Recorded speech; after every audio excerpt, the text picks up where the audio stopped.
And 3, 2, 1, blast off! Ladies and gentlemen, welcome to another episode of the MSP Chat Podcast, your weekly visit with two talking heads talking with you about the services, strategies, and success tips you need to make it big in managed services. My name is Rich Freeman. I'm the Chief Content Officer and Channel Analyst at Channel Mastered, the organization responsible for this show.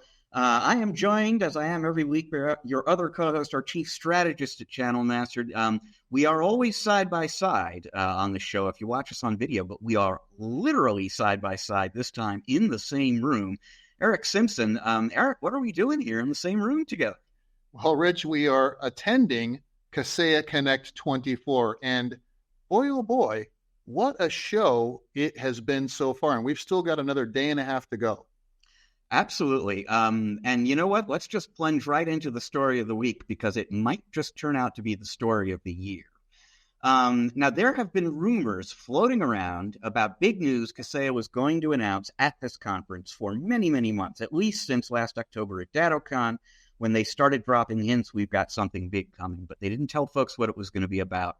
One of the rumors, interestingly enough, most of the rumors circulating were completely off base. They typically had to do with an acquisition. But one of those rumors floating around out there was that Kaseya is going to announce a sort of Microsoft Office-style subscription where they bundle together a bunch of their products and you pay one price, one bill for that subscription on a monthly basis.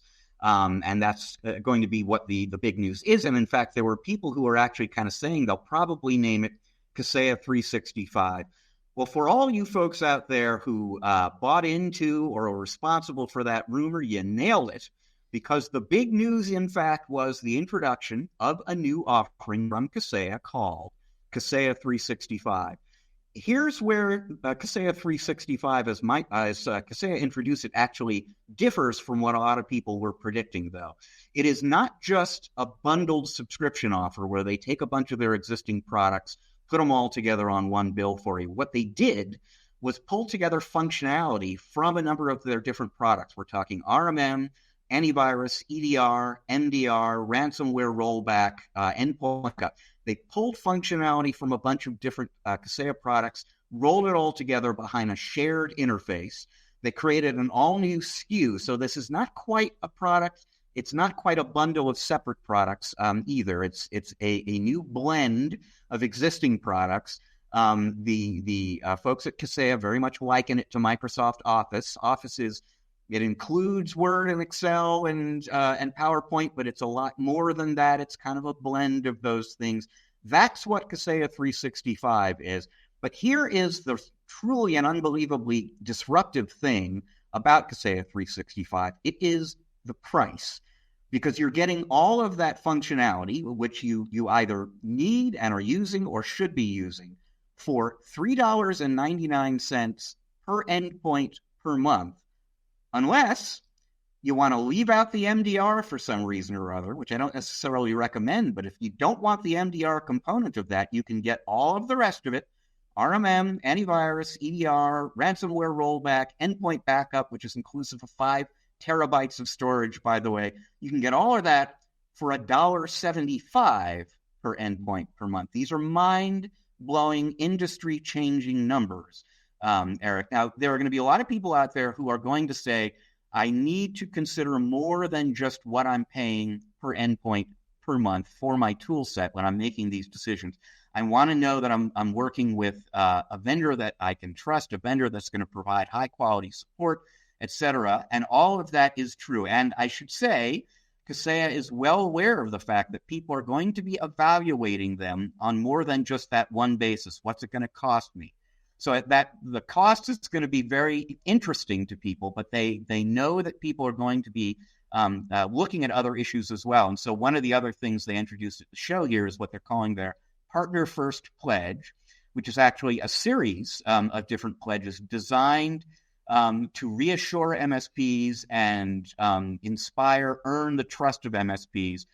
I won't go through all of the different elements of that, but one element worth calling out, because I've already spoken to a number of MSPs who have said, well, great, Rich, that price point that they're talking about now is very appealing, but I'm going to get bought in, I'm going to get locked in, and then they're going to jack up the price on me. One element of the Partner First Pledge is that they promise they will not, when renewal time comes around, whenever that is, they are limited by policy to raising your price no more than inflation plus 5%. So there's an upper cap on how much they can kind of raise the rates there.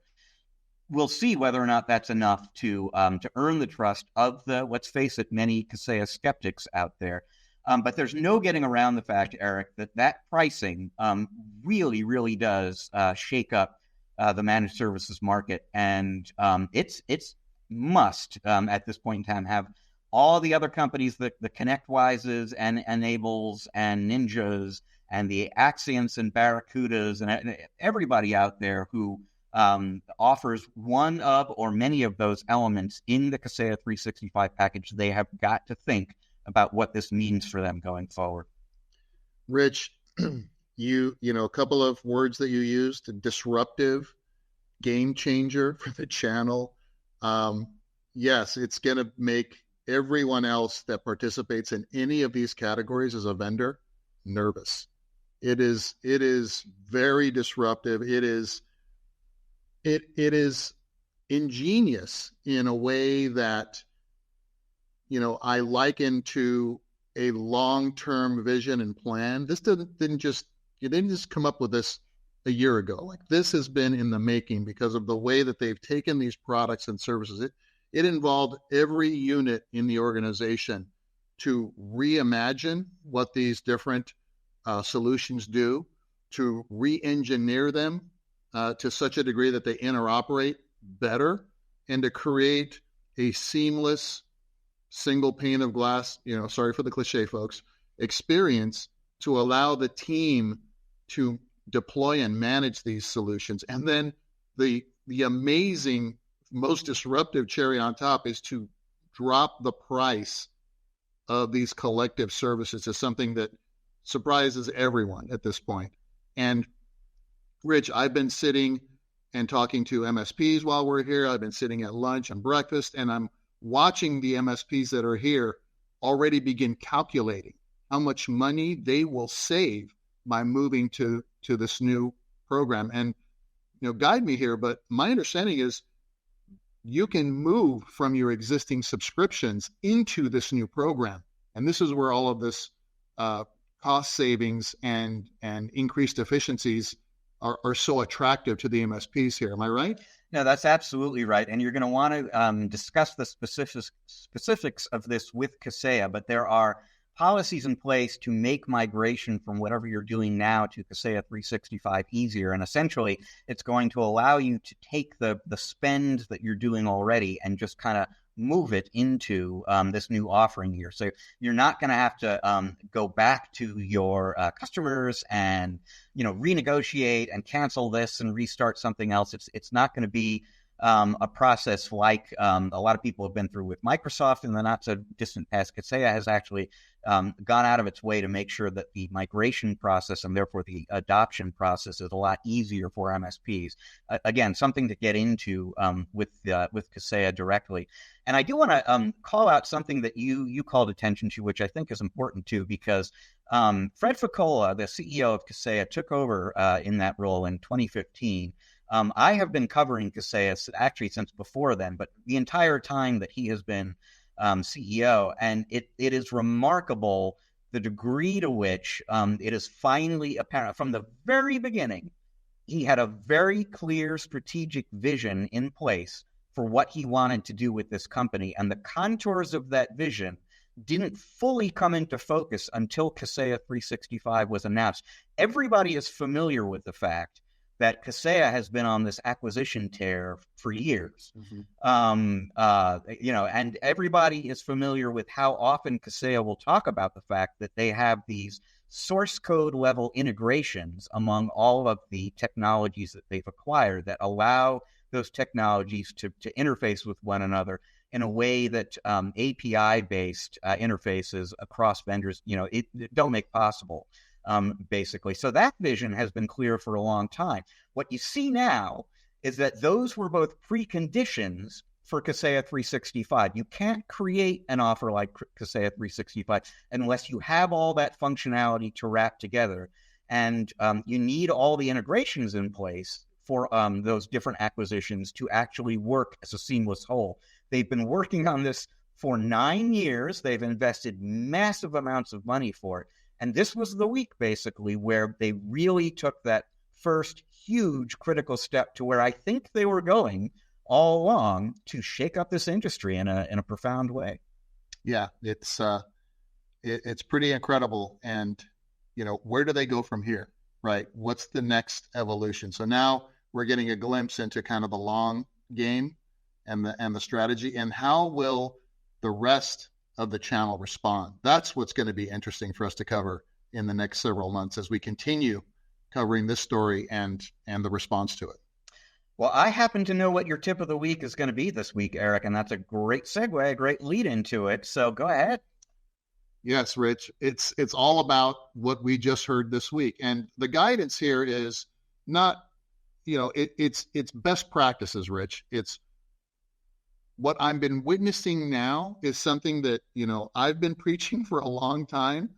Now, I've even talked about it on this podcast. Is like, you should be evaluating what's in your stack, in your solutions, and in the services that you deliver to your clients from a suitability perspective for what's good for your clients, from an efficiency perspective for what's good for your technical team, for the ability for you to sell it and make good profit, and make this an ongoing, continuous process.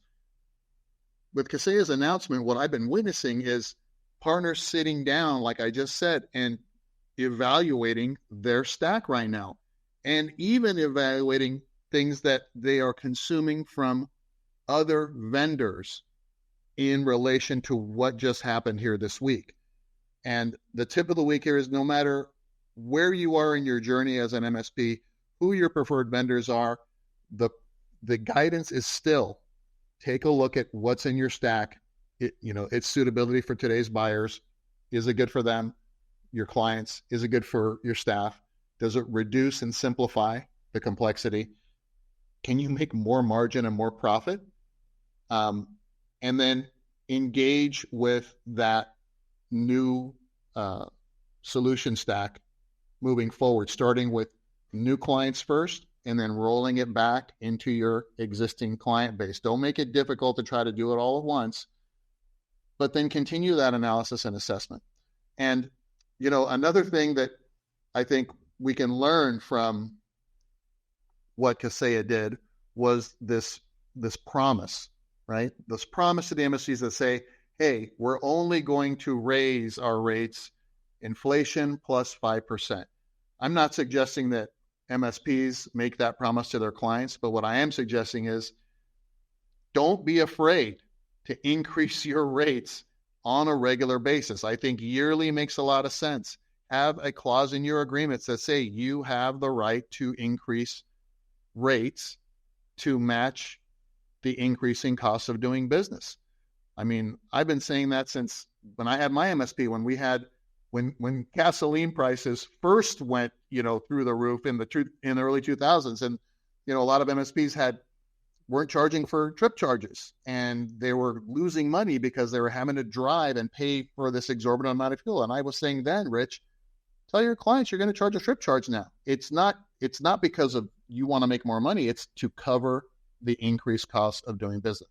So a couple of things: evaluate what you're delivering, do it on a regular basis, and don't be afraid of increasing your rates. Even if you have long-term agreements, have a clause that says you have the ability. It doesn't mean you have to. You can still, if you can make your margins work and not raise your rates for your clients, they'll love you for it.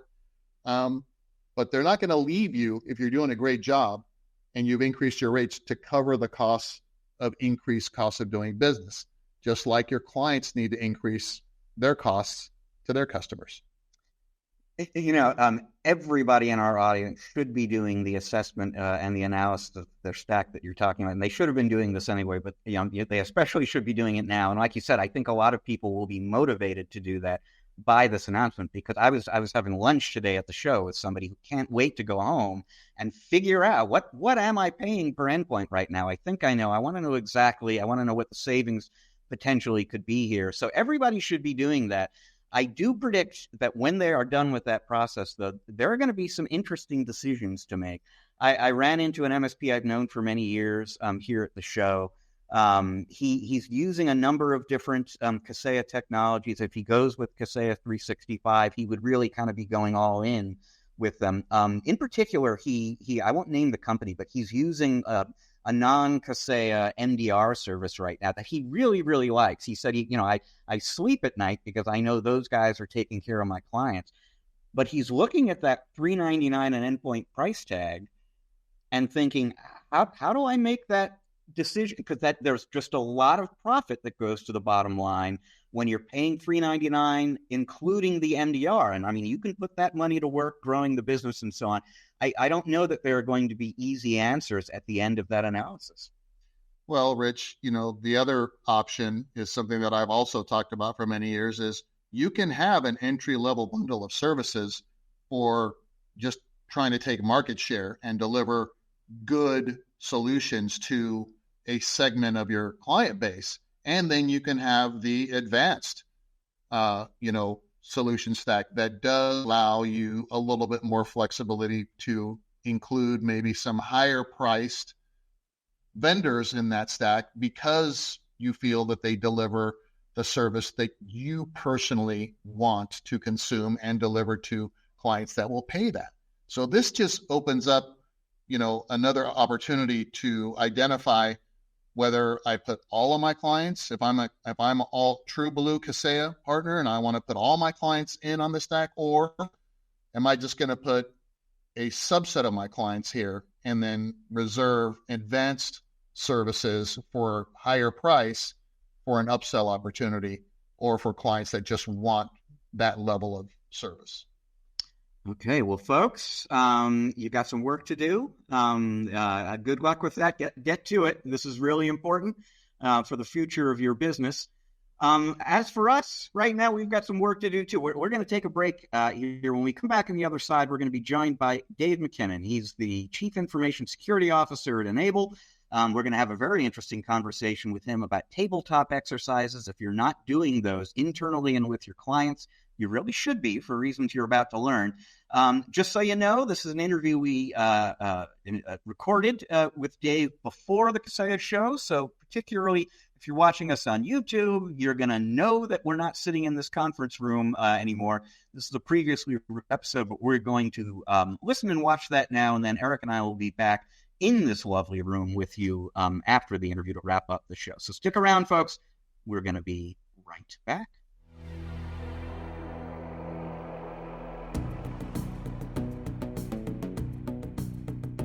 Okay, everybody, welcome back to part 2 of this episode of the MSP Chat Podcast, our Spotlight Interviews segment.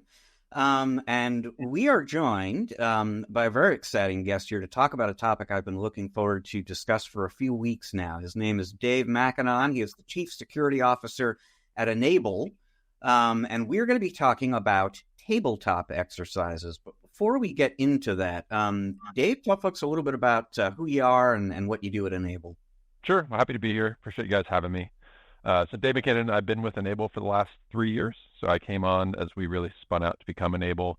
I spent the last 20, going on 25 years in security. So having worked different jobs from SOC analyst all the way up to IR, and now very fortunate to be here with folks at N-able overseeing the security program for our organization.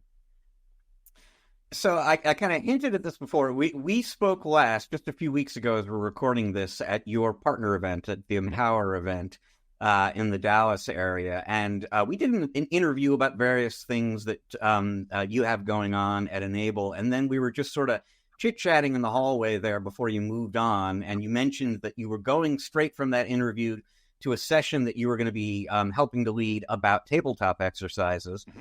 And I asked a few questions about that. I just, it's something I know a little bit about, but not a whole bunch. And I remember coming away from that conversation feeling like, boy, this is something that almost every MSP can be doing and should be doing. And it just doesn't seem to be discussed as much as I would expect it to, based on everything that you were talking about.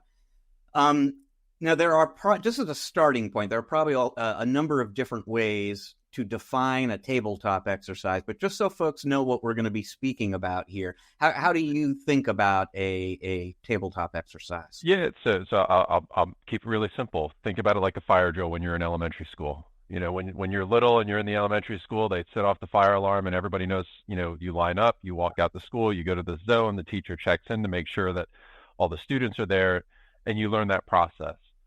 Knowing what to do when you have a cyber event, that's exactly what a tabletop is. So you go through a scenario, and the scenario is variable, so that you understand kind of the first time you're testing your incident response plan isn't in production. You're testing it out in advance. People will know some of the emotions you're going to feel. It really gives you the opportunity to walk through what that is and understand what the gaps are, because ultimately nothing ever goes as planned. And then you improve from there.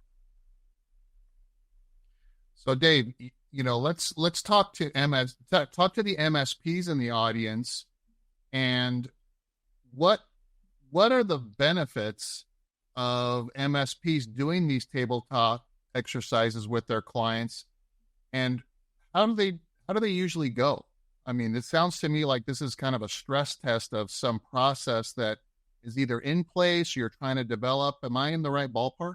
Yeah, I mean, so I will tell you, they should never go smoothly. They're not intended to go that way. They are intended so that you grow. And the intention is to figure out, hey, we haven't updated this process in 5 years. So-and-so isn't here anymore. So I want to level set. If you go to a tabletop and everybody's like, it went awesome, like we knocked it out of the park, that shouldn't happen. But what you have the opportunity to do is sit down with those customers, and you're really testing their resiliency. And that's the way I view it. You're not just saying, okay, is your incident response plan in place? Do you know who you're going to call? Do you have outside counsel in place? Do you have cyber insurance that you know how you're going to engage? Do you have backups? Do you have a process in place to understand which systems need to come back in which order? It can be highly complicated. And it's one of those things, you don't have to come in and pick the hardest scenario in the world to start. Internally, I stole this from a friend, but we talk about iterating to awesome. You start here and you set the baseline and you grow, and then you move it up a level and you move it up a level. So it gives the opportunity for an MSP to sit down and work with their customers, one, to show the value they're adding, because that is a huge part of what MSPs do. They understand the IT aspect of their customer's business.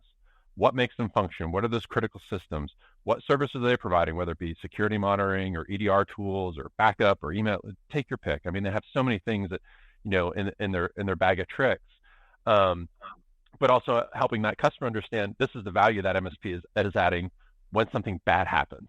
Nobody buys car insurance for like, hey, I'm never going to use it. You buy the car insurance because, hey, if I ever get into an accident, I want to make sure that they're going to repaint it or replace the panel or whatever they need to do. The same thing holds true for the MSP. They're building out all these resiliency services to help prepare that business for when something unexpected happens so they can recover, whether it's cyber or anything else. That's ultimately one of the big services they're working to deliver.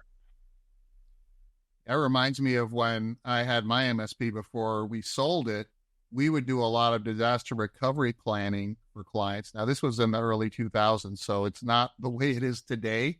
It was very manual. It was a lot of, on-site stuff.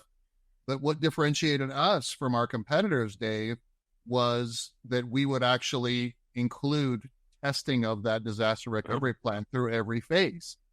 And that was a unique differentiator that we delivered. So that means that there weren't a lot of competitors out there that were actually they would create the disaster recovery plan, but there was no like testing protocol or awareness that, we have to test it and stress test it and make sure that we're doing what you're kind of describing now. So fast forward to today, what percentage of MSPs do you figure are doing these types of tabletop exercises, and why isn't everyone doing it?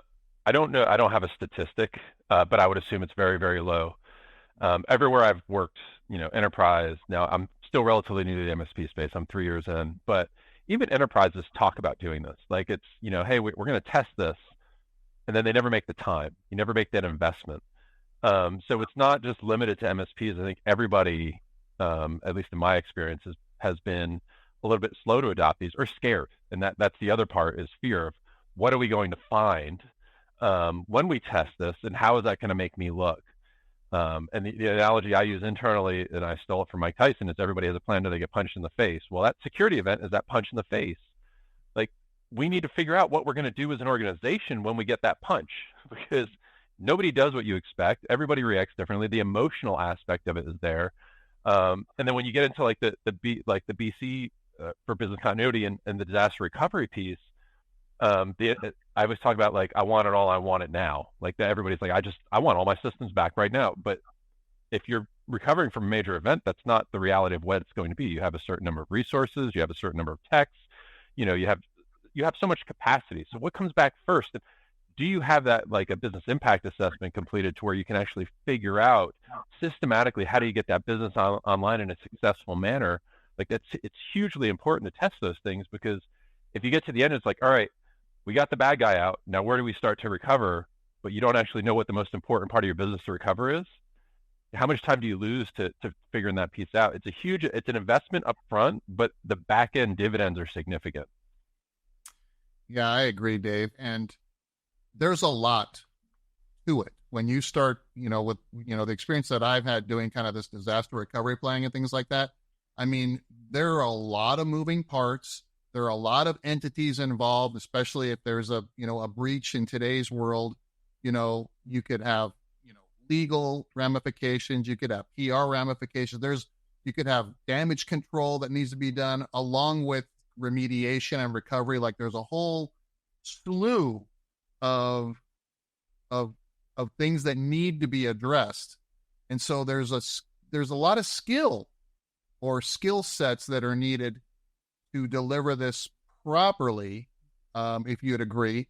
Mm-hmm. And how hard are those skills to acquire in order to do this properly? Yeah, so it varies. And the reason I say that is it depends upon what you have in place in advance. Because we talk about cyber events. Well, if you have cyber insurance, your cyber liability insurance will give you incident response folks. They'll give you legal coaching. I mean, that's part of most policies to help guide you through understanding, who do you have to disclose to, how much time do you have, based upon what the data is. The other aspect is what text do you need on your side to support it. So that there's a lot of different variations.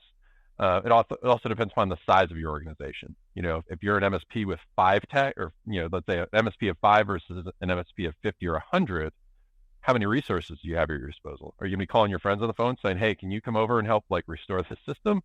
How do you plan for some of those things? Because oftentimes what people think about is, okay, if I have a customer hit with ransomware, what am I going to do? And I'm using ransomware, but you can pick whatever type of cyber event. As an MSP, while I'm managing 20 customers, what customer do I restore first? Like, are you going off of who has the highest revenue? Do you have who has the potentially, if you're working like in state and local government, like who has specific business contracts? What are your contracts? There's a lot of complexities, even just in the figuring out how your business is going to do it, beyond just the resources to help do it. It's understanding how you want to get that business back up and online, and that's why you go through that testing, because it's a doomsday scenario. But at least should you ever experience some of that doomsday, it's not the first time you're thinking about it, and that it helps to minimize the mistakes. That's why I say when you go through the tabletop for the first time, you should have mistakes. Everybody should.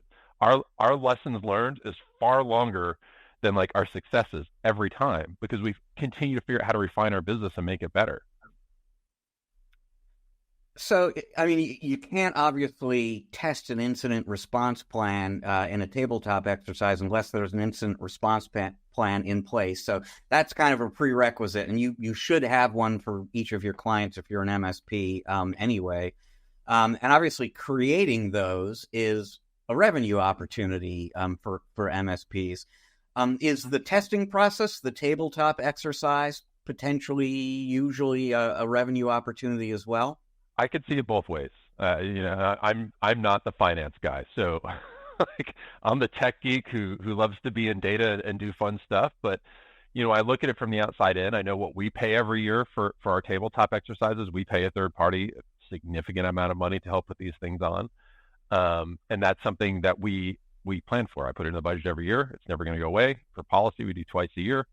So I do think there's the opportunity for an MSP to, one, make revenue off of it. Two is as you find those gaps, you theoretically may grow your revenue just because you're showing that customer where they can make additional investments to help protect their business. So I think you could play it either way. You use it as a revenue generator. You use kind of as like, this is how we're going to do a risk analysis. We're going to figure out how your business sits. Or you could use it as a, hey, we're going to go through this scenario. I don't know. I mean, I don't know the best way to market MSPs. That's not my area of expertise, but I definitely think there's an opportunity for MSPs to maximize their opportunity with their customers going through these types of scenarios. So you guys actually go out, I mean, you work with a vendor to stage tabletop exercises internally. For an MSP who's in the audience here, they've never led a tabletop exercise before. They kind of like the sound of it. I mean, how do they learn? We're talking about different testing scenarios. I mean, how does the actual exercise kind of work? Yep. What's actually happening during the exercise, and how does an MSP learn how to do that? Yeah.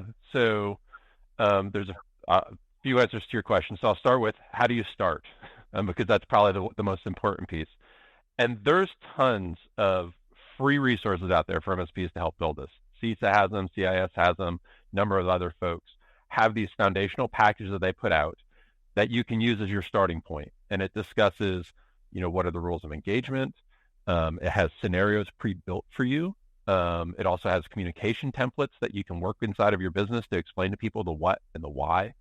So part of it is I would say never reinvent the wheel. The wheel already exists. It's out there. Your tax dollars have paid for some of it. Use it. As an MSP, the one thing I would think about is, what do you want to test? And that's probably the most important part of any tabletop, is you have to come in with a goal. So when I think about when we came through, like, I've been here for 3 years, we did our first tabletop in, I guess, August of 2021. So right after we spun out and became kind of a standalone company. And we internally did a ransomware response. What are we going to do? What roles are, but the goal was to sit down and understand, like, how did our corporate comms work? How does our communication work up to John and to the board? Like, we had a goal of really just, let's understand how our business is going to function going through this now that we're basically a new company. So one of the things I encourage folks to do is figure out, what do you want to test? I actually facilitated a tabletop last year for one of our customers out in the UK. And the person I was working with on it, he said, I want to see what happens when I'm not here. He's like, I'm a single point of failure. I want the business to realize, if I happen to be on vacation or unavailable for whatever reason, how do they recover from this? Do we have any contingency planning just for our business to function? So there's lots of different options and opportunities there. What I would say is, the best piece of advice I would give folks is, don't set the bar so high that you're going to fail and everybody has just a horrible, horrible experience. I mean, it's kind of the crawl, walk, run. As you're going to start crawling, let's go through an easier scenario. It could be, you have a ransomware infection, or I don't even say ransomware. You have a malware infection on 8 machines and 2 customers. What do you do? Do you have a process for how you're going to isolate those communications to those customers? Investigative actions. Did it come from your environment or not? So as you kind of play those things out, learning those steps is really important. The benefit of those packages that already exist is it kind of starts a storyline. And that's ultimately what you're trying to build for the MSP, is you get some information and you make a decision. And then you get some more information, you make a decision. So sometimes that information is a red herring. I will tell you, our tabletop last year, our call center went down. All the inbound telephone calls, they're like, yep, no, you guys can't get any telephone calls at all anymore. And like, oh God, what does this mean? And we start, but it was intended to distract us from everything else that was going on. I'm not saying everybody should do that. I mean, I think we're probably more in the walk phase of that, but the reality is, as you go through your day to day, you're going to experience things that happen in your normal day-to-day business. Somebody's going to have a problem with X, Y, or Z technology, and they're going to call you about it. Is it related to the cyber event? You don't really know. So planning for that as you go through those exercises is healthy, but I do think, starting easy, I don't want to say easy, but starting at a place where you can drive success for the organization and adoption is a huge value. And that's where you're going to really see folks continue to grow from there. I don't know if this is 2 different kinds of tabletop exercise or 2 different dimensions of the same thing, but part of what you were talking about there sounds sort of internally focused, and it's just making sure and testing that your organization knows what to do if a client, multiple clients are affected by malware, ransomware, whatever it is. But there's also a piece of it that you're doing with the customer. You're basically testing that customer is prepared to respond for an incident. So I mean, is that two different things, or is that one thing? They should be two different things. So our business resiliency, how N-able handles a cyber event, doesn't necessarily dictate what we would want to go through with the customer. Now, we do bring customers in for that. That's done by design, because we want to know what the voice of our customers would be. We don't bring tons and tons of customers in. We bring one or two in, just say, hey, you did this, you did that, or I would be thinking about this. But they are two very different things. I would strongly not advise an MSP to go start selling tabletops to their customers or offering them if they've never done it internally. Like, if you don't know how your house is going to operate going through this and learning kind of the do's and the don'ts of that experience, I would never go into a customer and be like, hey, we're going to deliver this for you and it's going to go great, but we've never done it ourselves. Like, that's where I think you would do yourself a disservice as a solution provider to try and do something like that. But you should test both. Again, test both. You got to start in-house. What happens if we have an event? And then how do you do that with your customers? What is that customer experience going to be? What is their expectation from you? Like, typically as an MSP, you're going to say, all right, you have the security event. What are you going to do? And they're going to look at the MSP and go, well, we're going to call you. Well, if you're not on the hook to deliver the services, that's kind of an awkward conversation for that customer. Or you're not prepared to you don't have enough of a bench. You don't have the depth of knowledge to do like forensics or anything like that. There's a lot of variables that I think working together with that customer, again, you understand the opportunities for potential growth with that customer as well. The customer facing piece of that there, just to be clear, it sounds like, I mean, we're not specifically or exclusively talking about an end user organization big enough to have an IT person or organization, and you're just doing this with them. It sounds like this is something that you're doing with whoever your contacts are at that organization. So, I mean, on the end user side, who participates in this test? So it depends. Obviously, it depends on the organization, their size, their level of sophistication. But ultimately, you would want the key stakeholders. So if they don't have IT, you're going to be their IT as their MSP. But they're going to have a CEO. They're going to have other functions of their business, and this is where I think the MSPs really do have the opportunity if they understand how their customer's business functions. So they're going to have their key stakeholders. Do they want to bring in their outside counsel? So is this an end customer who has made the investment in cyber insurance? Well, when you do that investment in cyber insurance, they're going to give you a list of outside counsel that they'll pay for. They'll oftentimes come in and sit on that tabletop. We do it. I mean, because we want to make sure that we know what they're going to ask us and they know what we're doing, like, should this ever happen. But it gives you the opportunity to bring in those right folks within the organization who are going to play a role in a crisis. And that's ultimately what you're trying to test. So it will vary based upon the business and how they function, but ultimately it would be anybody who you'd want there for the crisis to figure out how that business responds to the crisis. So after the test is complete, I mean, I assume there's some sort of reporting process. You don't just kind of sit down immediately and say, well, here's what we saw. There's something you do with those results to kind of present them to the customer in the most sensible, useful kind of way. What kind of best practices do you recommend around that? Yeah, so it's really twofold. So first is there's the hot wash as soon as it's over. Like, everybody breathe.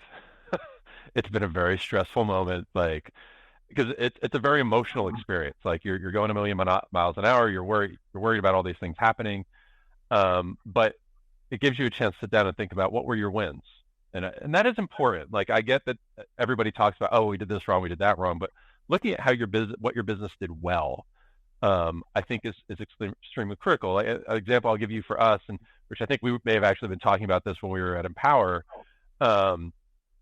Like, one of my big takeaways from when we did our tabletop back in November of last year was there was a calmness amongst the team. Nobody was panicking. It was like, oh yeah, we know to do this, we know to do that. And I took that as a huge win. because people are starting to get conditioned for what they need to do. How do they need to do it? It's not the sky is falling. They become executors. So I think that's like extremely important to call out, initially in sharing that feedback, because things will go well. They should go well. But then you're going to find your gaps, and you list those out too. Whoever facilitates should be taking that information away and coming up with some sort of deliverable report. So as an MSP, if they're delivering it, I think there's the opportunity to talk about, if there's gaps in technology, if there's gaps in processes, there's gaps in people, wherever the case may be. It gives them the opportunity to lay out that roadmap to say, here's what we saw, here are opportunities for how you want to fix it, and these are strategic investments that you can make in your business to improve it. That's how it works for us. So we usually get that 4-ish weeks after the event, and then we take that and turn that into internal actions. So, do we need to make strategic investments into our business? Do we need to do cross training? Do we need to update templates? Or like for us, because we're publicly traded, how do we adopt for the 8K filing now? If you have we have a certain amount of time. If we have a cyber event, that could be considered material to report it to the SEC. So making sure that, hey, did that work? How do we need to evolve that? So it gives you the opportunity to sit down and figure out not just what do you need to build new, but how do you tweak it? Maybe we have somebody that's listed in the incident response plan who's been gone for the last 4 months. Who's their backfill? Who do we make sure that we're contacting? Maybe you don't have cell phone numbers. Very simple, but it's the truth. If you don't have access to your computer, let's assume that I can't get on my computer anymore. How do I know how to get in touch with, do you have everybody's number? Do they have your number? What if you can't get access to your IR plans? So it gives you the opportunity to talk through some of those opportunities just to prep. I mean, not that I'm a big prepper per se, and that like the generators and all that, but I do like to prep to make sure that should we have an event here, I have the pieces I need available to me without having access to all my corporate resources, just in case. And those are other opportunities that you can talk through, which most people don't think about. Like, we went through that when we spun out. I didn't have everybody's cell phone number. That was actually, I think, one of the first takeaways we took from our ransomware was get a call list out to everybody with everybody's cell number, so they knew who to get in touch with. There's lots of different takeaways, and they're going to be very simple to very complex. But I think there's lots of ways to document the opportunities there for that business to continue to thrive. Dave, you've shared so much that resonates with me specifically because I've had this experience doing these disaster recovery plans in another lifetime, as a recovering MSP now. And some of these things are absolutely, critical table stakes, like having that contact list and the priority of who to contact at what phase of, the incident mitigation process or the incident response plan. You mentioned having early wins or celebrating the things that we do right. This kind of helps, gather the team around the things that we can do, and it empowers them and excites them to execute on improvements so you can get more early wins as you move through this process. You've done a great job of, kind of explaining, where to start for MSPs. So I've just got a couple of questions around kind of the nature of how often we should repeat the exercise. Let's say we're an MSP, and it's two questions. The first question is, do we conduct a tabletop with every one of our clients, or is it the way we do QBRs? Like, we're going to make sure that we address our A clients as a priority, then our B clients, and then the C customers maybe, right? So who do we do this with for sure? And then the second part of the question is, when we've done it, how often do we come back after changes have been made and do it again? Yeah. So good questions. I would say which customers, it varies. And this, I'm going to chalk this up to my lack of knowledge in MSPs, and I know enough to be dangerous. But MSPs don't all, in most cases, again, I'm making the assumption, deliver the exact same services to all their customers. So there may be customers, if you're just delivering patching, for example, that if you have no security services, well, what's the value going to be to them to sit down and say, hey, here's all the services you're missing with us? So I do think there's a demographic of customer to where you're supporting them in a way that it makes sense to go through this experience with them based upon that relationship. And that's something that I would assume the MSP kind of knows. But there is also the opportunity for the MSP if they want to grow their business, like hell, that might be the perfect foot in the door to be like, hey, we're going to go through this and then we're going to show you how your other vendor sucks. Just kidding. But it does give them the opportunity to kind of flaunt their area of expertise and knowledge and support. In terms of the frequency, that also depends upon what your capability is. If you have, let's say, 100 customers, well, if you want to do them twice a year, and each, hypothetically, twice a year, that's 200 days a year that you're doing tabletops. That's not viable for a business. You just cannot survive in that mentality. And there may or may not be value in it, depending on how much that business is changing over, like I'm dealing with a company where we've got 1,700 people. So we're kind of on the small side of enterprise, but still there's changes that happen throughout the year. My advice would be try to do it at least once a year for the MSPs internally, at minimum once a year. We do it twice a year. But there's also the opportunity to do, we call them micro tabletops, where we exercise one portion of the organization. So we may sit down with our support org and let's go through hypothetically just how would support react to this, this scenario? What would the escalations look like? What would the communications look like? And you can kind of use that micro focus to tweak just that aspect of your business. And that may be very effective too for the MSP to figure out how they want to adapt if they don't have the cycles to do it. The challenge is it's just the time commitment. I mean, like I said, if you're committing to however many days, it's an expensive proposition. And even for us, I mean, when we pull in, I think our last tabletop probably had 50 or 60 people in it. We pull them out of work for, I think we went for a solid 6 hours last cycle. So that's a lot of people hours that the business has to be willing to make the investment on too. Same for your customers as an MSP. Is your customer willing to make that investment on their business to understand what the resiliency looks like in the event of some sort of major attack or outage or whatever the case may be?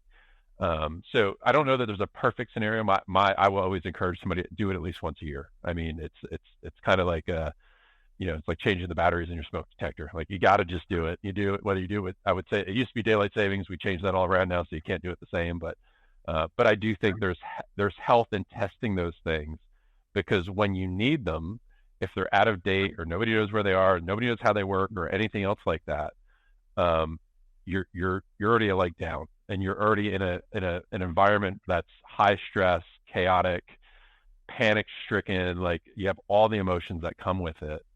And if you're out of date on all those pieces, you're fighting an uphill battle, and you're doing it with your boots in the mud, which make it even more difficult.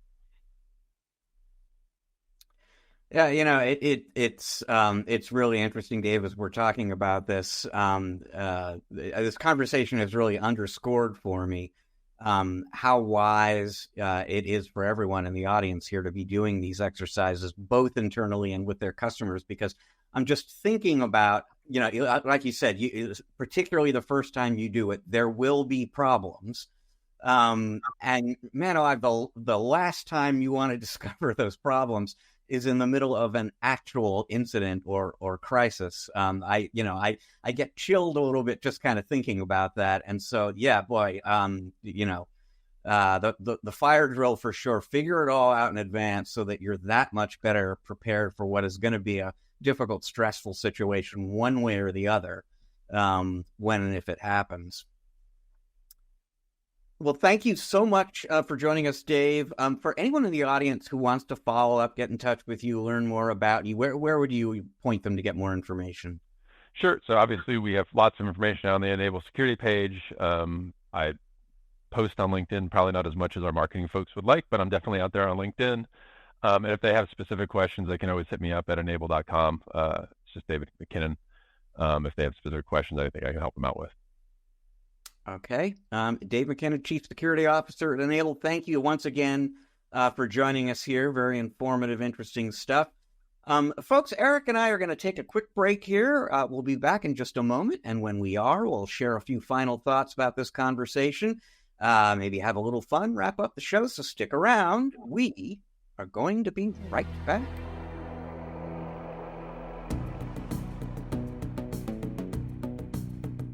All right, folks, welcome back to this beautiful conference room here at the Kaseya Connect conference for part 3 of the show as we wrap it up. I think I mentioned at the beginning of the conversation with Dave, and we thank Dave again for making time for us. This all began with a hallway conversation with him at the Enable conference I attended recently. He was about to head off and lead a tabletop session at that show, and I was just kind of interested in, how many MSPs do tabletop exercises? How many should do it? And within a few minutes, he had me convinced everybody actually should be doing it. And this interview really sort of underscored that for me. This is one of those things that sounds more like a nice to have than a must have. But he's really persuaded me this is a must have, because we all know that these security incidents are going to happen. And that is not the time to discover the holes in your incident response plan, to discover how well or poorly prepared you are. You really need to be doing tabletop exercises. Yeah, and Rich, drawing from my experience in another lifetime of doing, disaster recovery planning at a very high level, very, intricate stuff, very specific.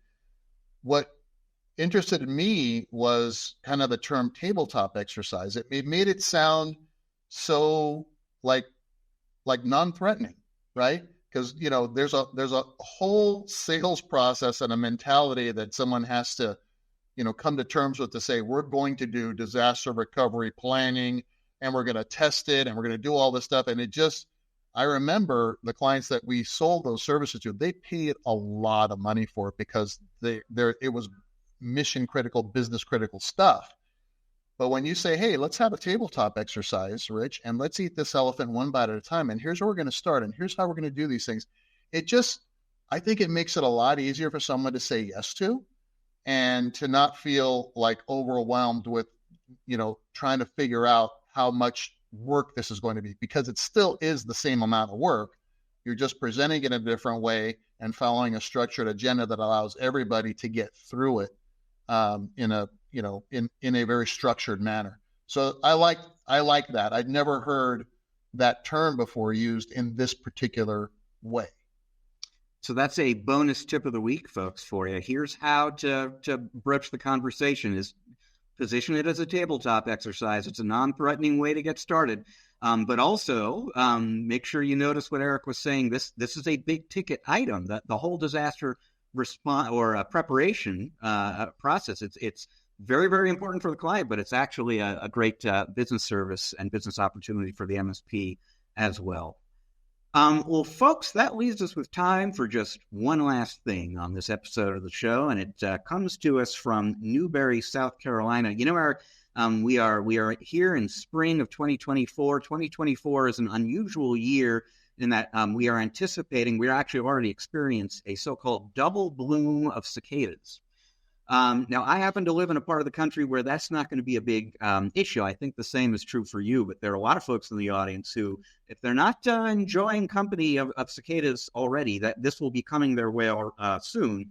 And it has already happened for the good citizens of Newberry County, Newberry County, South Carolina, because the county sheriff's office sent a message out on Facebook recently letting people know that whining sound you're hearing is, in fact, the cicadas. They've been getting 911 calls from people who are wondering what is going on. I'm hearing sirens. What am I hearing? Parties out there. There is something massively noisy going on, and you got to do something about it. And no, it's just bugs, folks. Rich, I have been in different parts of the country and have witnessed like the 17-year cicada cycle. And I got to tell you, if you have never experienced it, it almost feels like the earth is humming, like things are vibrating. It gets super loud. It's just this droning, and you look up and it's just thousands and thousands and thousands of these cicadas that are just all over the sidewalk, the street, the trees, the branches, the leaves. I mean, and it feels like the earth is alive with this thrumming sound. So yeah, it's but you would think that folks that have lived in that county, well, maybe 17 years, maybe you forget, or maybe you're new to town and are surprised by it. But I got to tell you, it's disconcerting.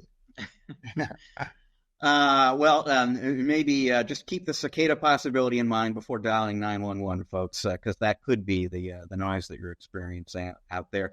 Well, folks, that is all the time we've got for you this week on this episode of the show. Thank you so much for joining us. We're going to be back in a week with another episode for you. Until then, you know what? If you are enjoying the audio version of this podcast, did you know there's a video version too? There is. It's on YouTube. You can find it there by looking up MSP Chat.